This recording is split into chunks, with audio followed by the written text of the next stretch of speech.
Zoom seorang penderita yang sudah sembuh. Kira-kira seperti itulah, Ja. Gitu ya Bang ya. Pengalaman Abang inilah yang membuat kita meminta kepada masyarakat bila ada gejala ataupun merasa tidak enak.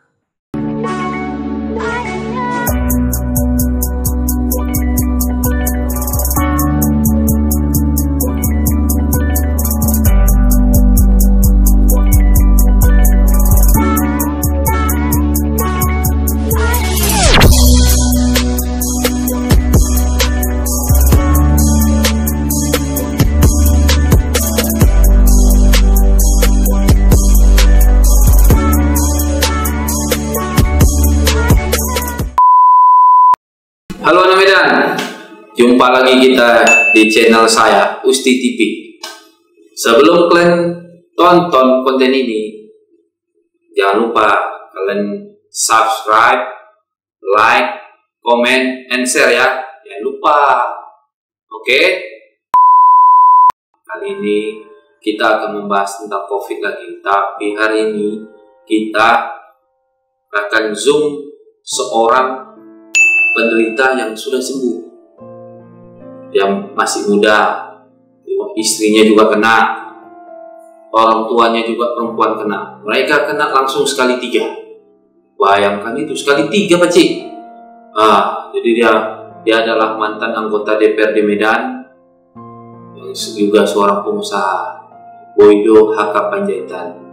Dia juga politisi PDIP Medan, bendahara PDIP Medan. Jadi kalian dengar aja nih, dan dengar ya. Inilah kami bincang-bincang tentang tentang pengalaman dia sebagai penderita COVID. Oke?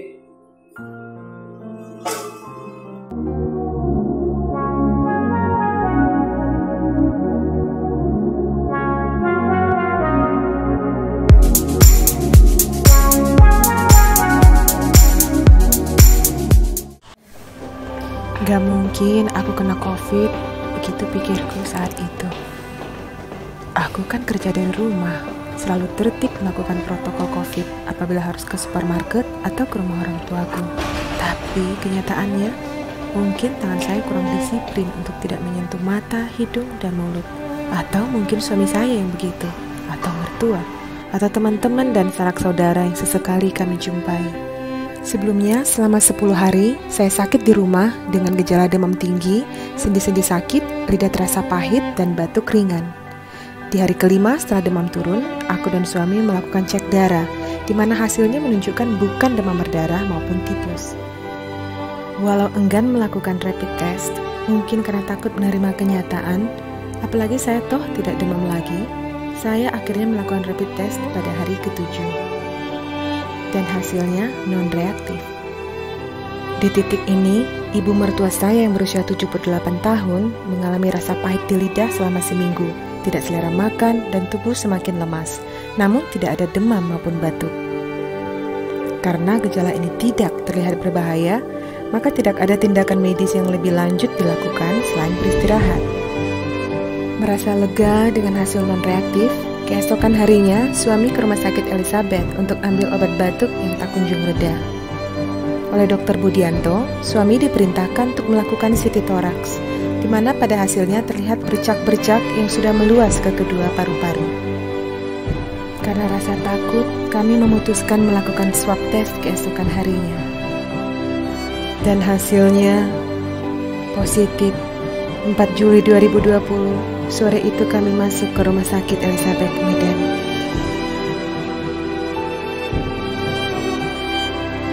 Malam itu juga, ibu mertua saya menyusul opname dengan kondisi cukup kritis. Saya, suami, dan mertua diisolasi di dalam satu kamar. Perasaan cemas dan takut semakin bertambah setelah berjumpa dengan para perawat yang lengkap dengan APD-nya. Perawatan dimulai. Infus dipasang dengan ditusuk-tusuk sampai mendapatkan antibiotik yang sesuai untuk masing-masing. 3 kali sehari, rata-rata ada 10-14 butir vitamin dan obat-obatan yang harus dimakan. Dari infus dimasukkan vitamin C dan disuntikkan antibiotik.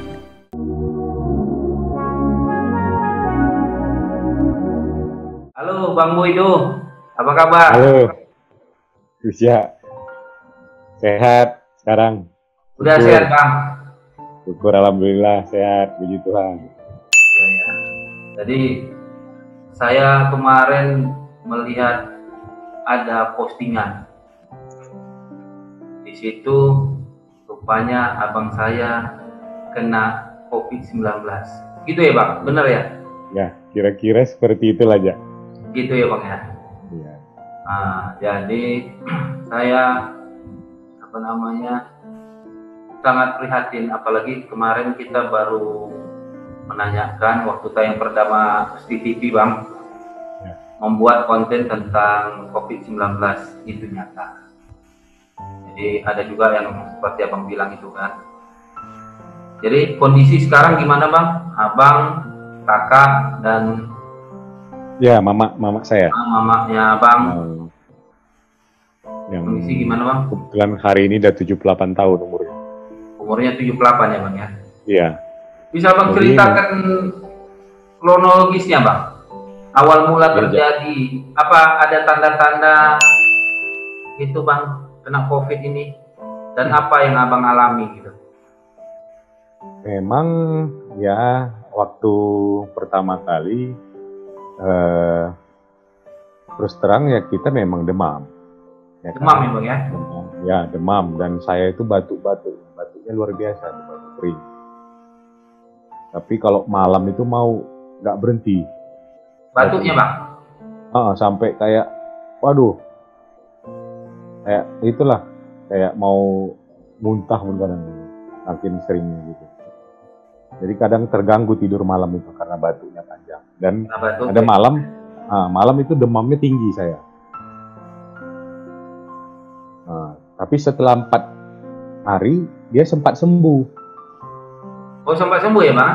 Sempat sembuh. Dan istri pun itu. Saya demam pertama, baru istri besoknya ngikut. Istri pun ada batuk, tapi batuknya nggak terlalu banyak. Iya. Dan habis itu sempat 2 hari sembuh. Dan kita kan udah mulai takut ini.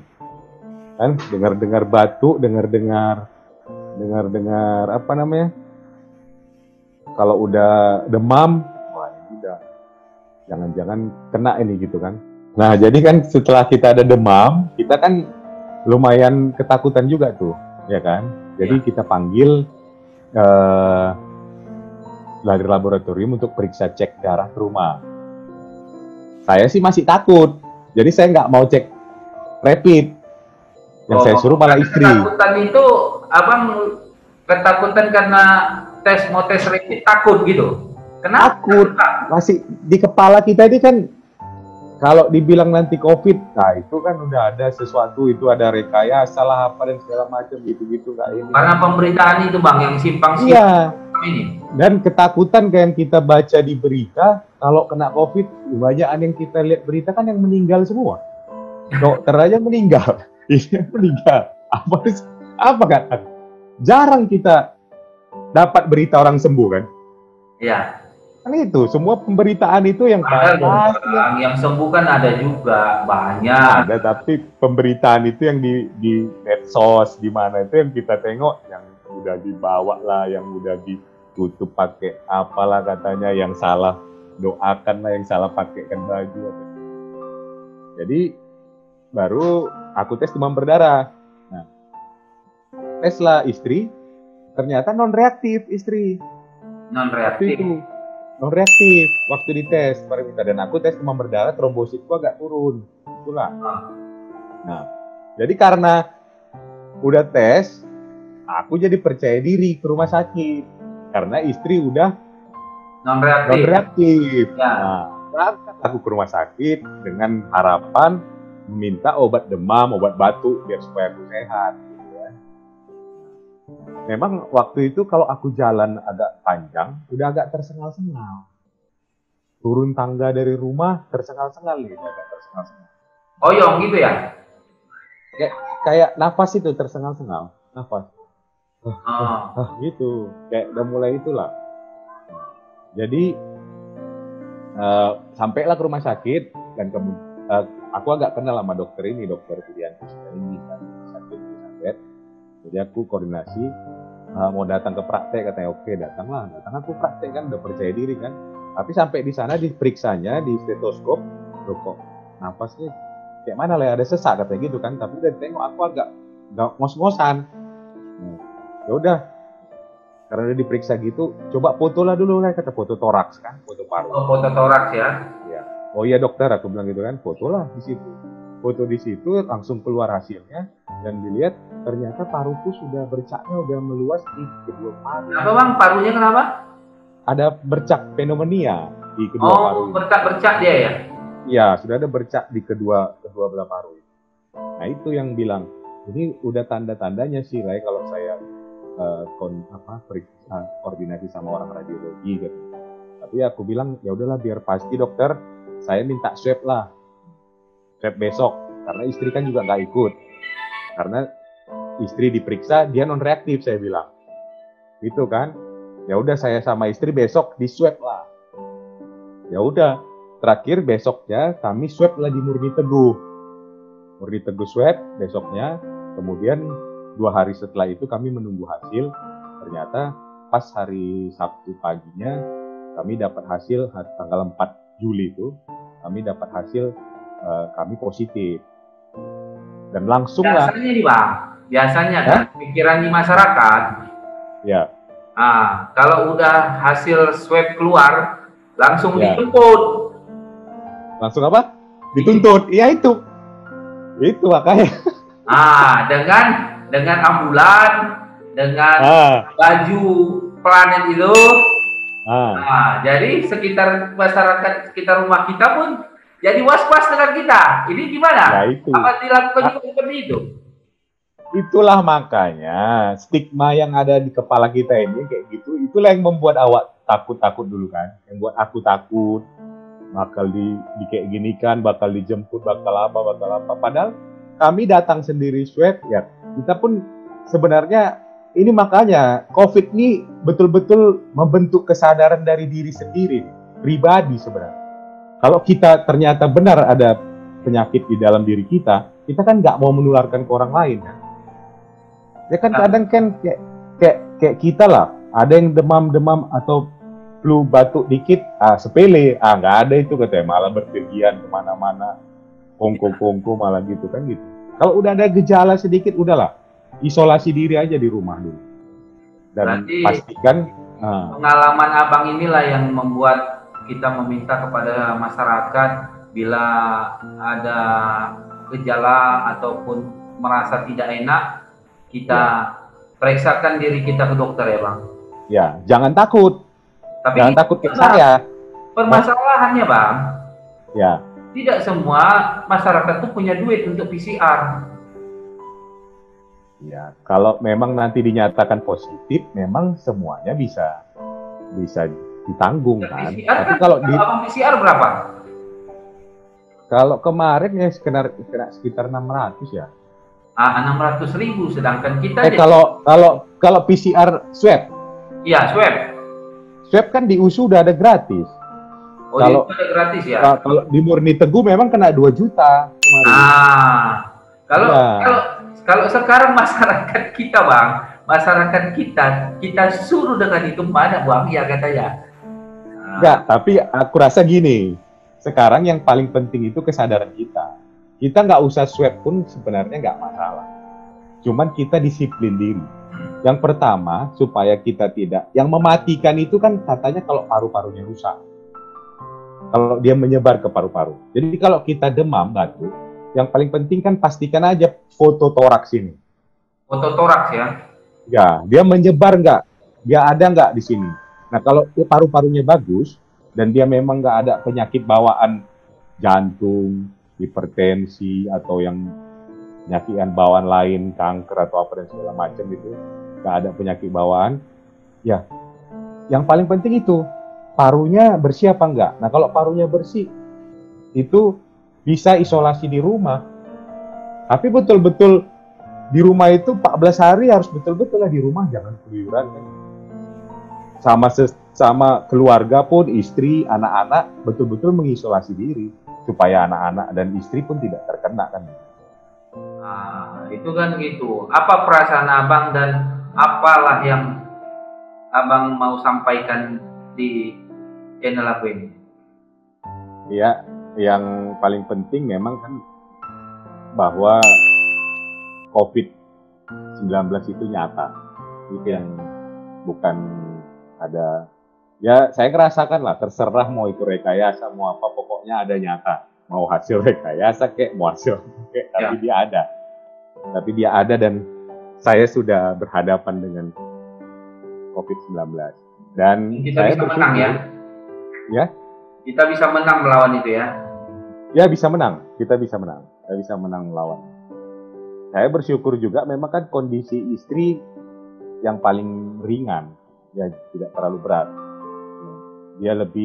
Dia nggak terlalu menyerang ke paru-paru, dia bahkan paru-parunya bisa bersih, dan itu makanya tergantung daya tahan tubuh kita loh, ya, imunitas tubuh kita. Nah, contoh istri seperti itu, dia masuk tapi dia nggak sampai masuk paru-paru, tapi dia melawan masuk kepada pencernaan. Jadi mencret seperti itu lebih itu. Kalau pencernaan kan memang kan kalau kebanyakan mencret pasti kekurangan air masih bisa dibantu lah, tidak terlalu mematikan kan.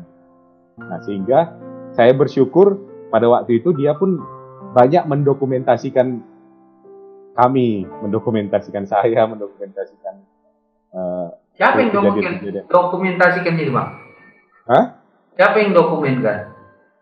Istri, karena dia memang paling ini kan, paling itu loh. Kalau saya kan ada yang udah nggak tahu lah lagi ngapain, mama juga ini. Ya kadang kita nggak sadar bahwa dia udah mendokumentasikan itu semua. Ya ini. Dan waktu udah keluar baru dikasih lihat sama saya, mantap juga. Dan memang ini penting untuk masyarakat tahu bahwa selain yang tadi saya katakan COVID-19 itu nyata, kita bisa kok melawan dan sembuh dari COVID-19 itu.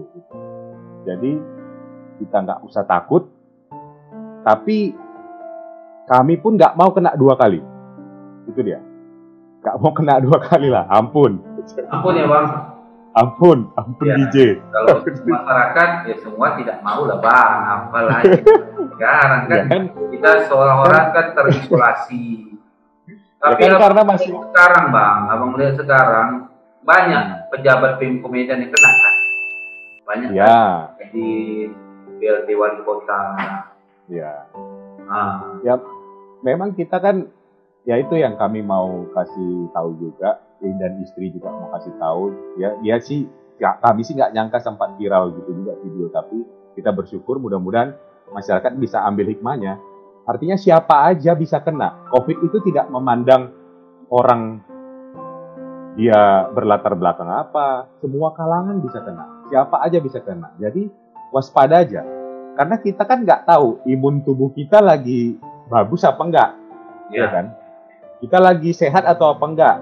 Ternyata kita baru banyak pikiran tadi, imun tubuh kita down, padahal kita udah ini minum segala macam, bisa aja sebenarnya.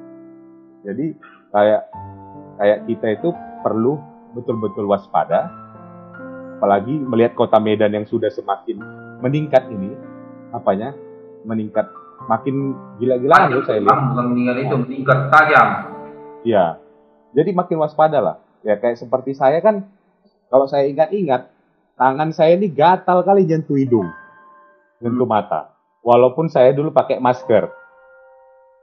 Iya. Pakai masker, makanya saya sekarang kalau udah kayak gini kejadiannya, makanya harus pakai face shield kalau di luar. Jadi kalau tangan, kalau tangan mulai nyentuh kayak gini, dan kan ada face shield, ada kacanya gitu kan. Jadi kan dia kan nahan. Jadi ingat, belum kucuci atau belum kusemprot tangan ini. Kalau saya pikir-pikir saya latah dulu. Udah megang ini, jumpa orang, jumpa apa, garut gitu kan, pegang itu. Tapi nggak tahu siapa mulai duluan ya Bang ya? Yang mulai duluan nggak tahu siapa ya? Itulah nggak tahu. Mama juga di toko bangunan setiap hari. Terus udah pernah ke pesta juga. Dan kadang dia juga sering terapi kaki di rumah sakit Bayangkari kan. Hampir setiap minggu dia terapi kaki. Itu kan kakinya udah mulai ini. Jadi dia Kan itu kan pernah juga aku dengar abang ke Jakarta. udah lama nggak ke Jakarta aja, sejak Udah udah lama. anggota ya. Terakhir sejak September tahun lalu. Dari tahun lalu ya. Iyalah. Jadi terima kasih Bang telah mau berbagi di channel Ya, saya. makasih juga aja.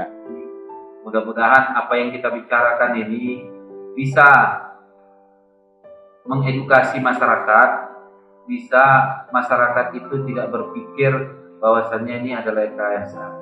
Ini menurut abang yang telah mengalami. Karena ini COVID ini nyata seperti itu. Kita harus juga aware, harus juga pengen selalu waspada lah.